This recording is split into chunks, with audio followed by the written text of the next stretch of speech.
அஸ்ஸலாமு அலைக்கும் வரஹ்மத்துல்லாஹி வபரகாத்துஹு. தினமும் ஒரு ஹதீஸ். இறைவா, முடியை மழித்து கொள்பவர்களை நீ மன்னிப்பாயாக என்று அல்லாஹுவின் தூதர் ஸல்லல்லாஹு அலைஹி வஸல்லம் அவர்கள் பிரார்த்தனை செய்தார்கள்.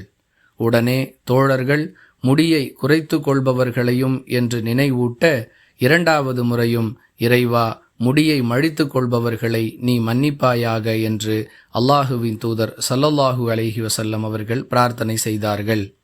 மூன்றாவது முறையாக இவ்வாறு பிரார்த்தனை செய்த பொழுது தோழர்கள் முடியை குறைத்து கொள்பவர்களையும் என்று கூறிய பொழுது அல்லாஹுவின் தூதர் ஸல்லல்லாஹு அலைஹி வஸல்லம் அவர்கள், இறைவா, முடியை குறைத்து கொள்பவர்களையும் நீ மன்னிப்பாயாக என்று பிரார்த்தனை செய்தார்கள். அறிவிப்பவர் அபூ ஹுரைரா ரதியல்லாஹு அன்ஹு.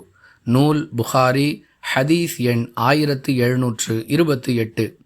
அன்பிற்குரிய அல்லாஹுவின் நல்லடியார்களே, இஹ்ராமிலிருந்து வெளியேறக்கூடியவர்கள் தலையை மழித்து கொள்ள வேண்டுமா அல்லது முடியை குறைத்து கொள்ள வேண்டுமா என்ற கேள்வி தொடர்ந்து கேட்கப்பட்டு கொண்டே இருக்கிறது.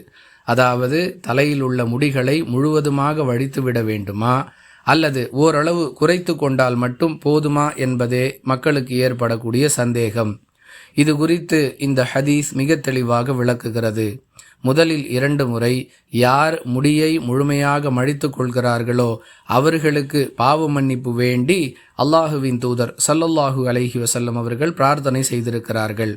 மூன்றாவது முறையாக மழித்து கொள்பவர்களுக்கும் குறைத்து கொள்பவர்களுக்கும் இறைவா, நீ மன்னிப்பு வழங்கு என்று பிரார்த்தனை செய்திருக்கிறார்கள். இதிலிருந்து மழித்து கொள்வது சிறந்தது, குறைத்து கொள்வது அனுமதிக்கப்பட்டது என்று புரிந்து கொள்வதற்கும் வாய்ப்பு இருக்கிறது.